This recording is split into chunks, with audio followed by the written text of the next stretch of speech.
నమస్తే. ముందుగా అందరికీ ఉగాది శుభాకాంక్షలు. ఈ సంవత్సరం అంతా మనందరము ఆరోగ్యంగా సంతోషంగా ఉండాలని కోరుకుంటూ శ్రీ పరాభవనామ సంవత్సరంలో ద్వాదశ రాశుల వారందరికీ ఏ విధంగా ఉంటుంది, ఎటువంటి జాగ్రత్తలు తీసుకోవాలనేది తెలుసుకుందాము. తెలియజేయడానికి మనతో ఉన్నారు ప్రముఖ ఆధ్యాత్మికవేత్త, జ్యోతిష్య మరియు వాస్తు పండితులు బ్రహ్మశ్రీ డాక్టర్ గుండెపూడి శివసుధీర్ శర్మ గురువు గారు ఉన్నారు. మాట్లాడదాం. నమస్కారం గురువు గారు.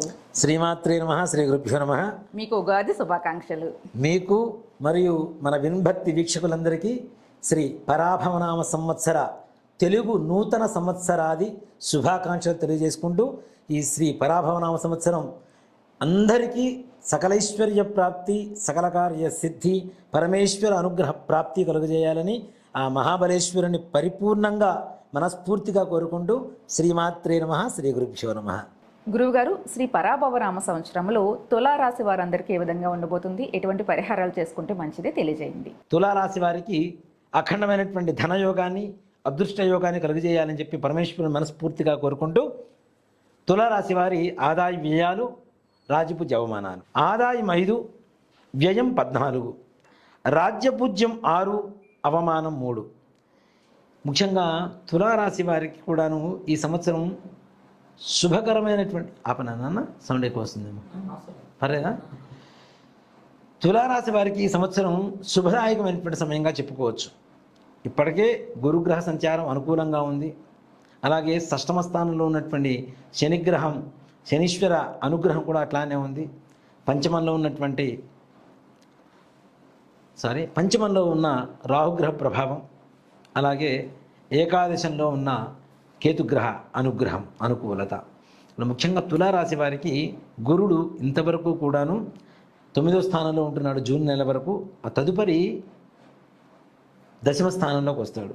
ఆగస్టులో ఏకాదశంలోకి వస్తాడు. ఇక్కడ చూడండి, అన్ని శుభస్థానాలే, గురుగ్రహ స్థానాలు ఈ సంవత్సరం తులారాశి వారికి.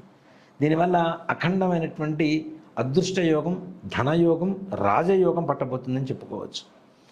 ఎవరైతే ఇంతకాలం కష్టాలు పాలవుతున్నాం తులారాశి వారు, ఇప్పుడైనా బాగుంటుందా అనుకునేటువంటి వారికి తులారాశి వారికి విశేషమైనటువంటి యోగ కాలంగా పరాభవనామ సంవత్సరాన్ని చక్కగా చెప్పుకోవచ్చు.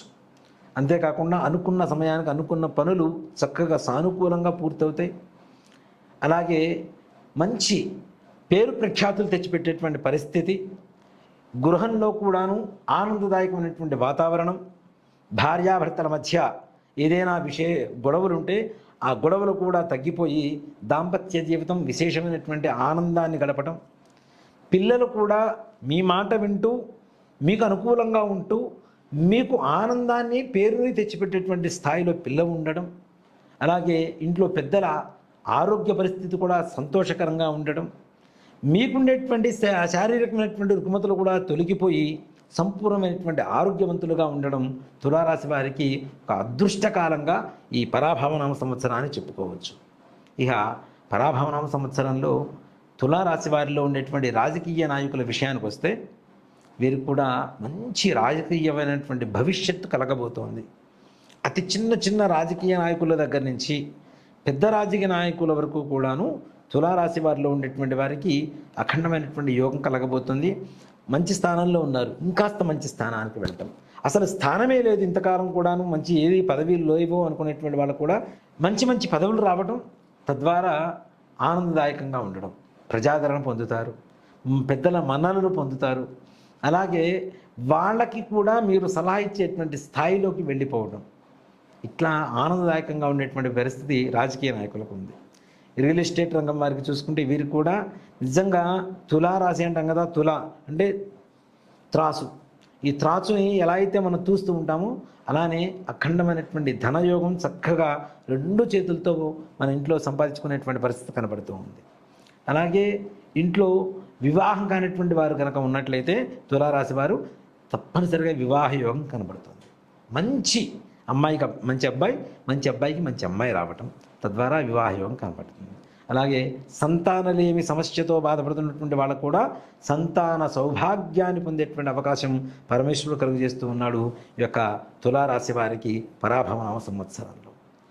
అలాగే శని పరిశ్రమలో ఉండేటువంటి వారికి కూడా మంచి అవకాశాలు. ఇక ఈ అవకాశం మనకు రాదు అనుకునేటువంటి పరిస్థితుల్లో కూడా అవకాశం మిమ్మల్ని వెతుక్కుంటూ రావటం, మంచి పేరు ప్రఖ్యాతులు తెచ్చిపెట్టడం, ఆర్థికంగా లాభాలు తెచ్చిపెట్టడం, ఇవన్నీ కూడా అఖండమైనటువంటి యోగంగా చెప్పుకోవచ్చు. ఇక రైతుల విషయానికి వస్తే వీరికి కూడా అఖండమైనటువంటి ధనయోగం కలగబోతోంది. ముఖ్యంగా రైతుల పంటలు మంచిగా చేతికి అందడం, అనుకున్న దానికంటే ఎక్కువ దిగుబడి రావడం, వచ్చినటువంటి పంట కూడా అనుకున్న దానికంటే ఇంకాస్త ఎక్కువగా ధరలు పెరగడం, తద్వారా మంచి ఆనందదాయకంగా ఉండేటువంటి పరిస్థితిలో ఆర్థికంగా బాగుంటారని చెప్పుకోవచ్చు రైతులు కూడా. అలాగే ప్రైవేటు పరమైనటువంటి ఉద్యోగస్తులు కావచ్చు, ప్రభుత్వపరమైనటువంటి ఉద్యోగస్తులు కావచ్చు, ఈ సంవత్సరం వీళ్ళకు కూడా ప్రమోషన్స్తో కూడుకున్నటువంటి బదిలీలు, ట్రాన్స్ఫర్స్ జరగడం, అట్లాగే మీరు సొంతగా ఏదైనా ఒక సంస్థ స్థాపించేటువంటి స్థాయికి వెళ్ళిపోవడం అనేటువంటిది ఉద్యోగస్తులకు ఉండేటువంటి మంచి లక్షణం. వ్యాపారస్తుల విషయానికి వస్తే సరికొత్త వ్యాపారాలు ప్రారంభించడం, అవి కూడాను మంచిగా డెవలప్ అవుతూ బాగా వృద్ధి పొందుతూ వాటి ద్వారా ఇంకొక చోట ఇంకో బ్రాంచ్, ఇంకో చోట ఇంకో బ్రాంచ్లు ఇలాగా అంటే పెట్టినటువంటి వ్యాపారం ధనాన్ని సంపాదిస్తూ సంతానాన్ని పెడుతుందని చెప్తా. సంతానం పెట్టడం అంటే ఒక షాప్, ఒకే పేరుతో ఒక షాపు ఉంటే ఒకటే షాప్ ఉంటుంది, కానీ అదే పేరుతో 2-3 చోట్ల ఫ్రాంచైజెస్ అంటారు కదా, అలాంటివి పెట్టడం కూడా జరిగేటువంటి మంచి లాభదాయకమైనటువంటి పరిస్థితుల్లో వ్యాపారస్తులు ఉంటారు. ముఖ్యంగా వెండి, బంగారం, రాగి, ఇత్తడి, పంచలోహాలకు సంబంధించినటువంటివి ఏవైతే ఉంటాయో లోహ సంబంధమైనటువంటివి వీళ్ళకు కూడా వ్యాపార రంగంలో చాలా బాగుంటుంది. నూనె, అలానే పప్పు ధాన్యాలు, తృణధాన్యాలు, కిరాణా స్టోర్సు, వీటికి సంబంధించినటువంటి వ్యాపారస్తులు కూడా అఖండమైనటువంటి యోగాన్ని పొందేటువంటి అవకాశాలు కనబడుతూ ఉన్నాయి. అట్లాగే ఈ తులారాశిలో ఉండేటువంటి ప్రతి ఒక్కరూ కూడాను ఆనందదాయకంగా గడిపేటువంటి సంవత్సరమే సరే పరాభవనామ సంవత్సరంగా చెప్పుకోవచ్చు. మరి పరాభవనామ సంవత్సరంలో విదేశీ ప్రయాణాలు యోగిస్తాయా అండి అంటే తప్పనిసరిగా విదేశీ ప్రయాణానికి ప్రయత్నం చేయండి. పరమేశ్వరుడు అనుగ్రహం మీ తోడు ఉంటుంది. తప్పనిసరిగా విదేశాలు వెళ్ళటం జరుగుతుంది. అంతేకాకుండా ముందుగానే విదేశాల్లో ఉద్యోగాలు చేస్తున్నటువంటి వ్యక్తులకు కూడాను మంచి లాభదాయకంగా ఉంటుంది.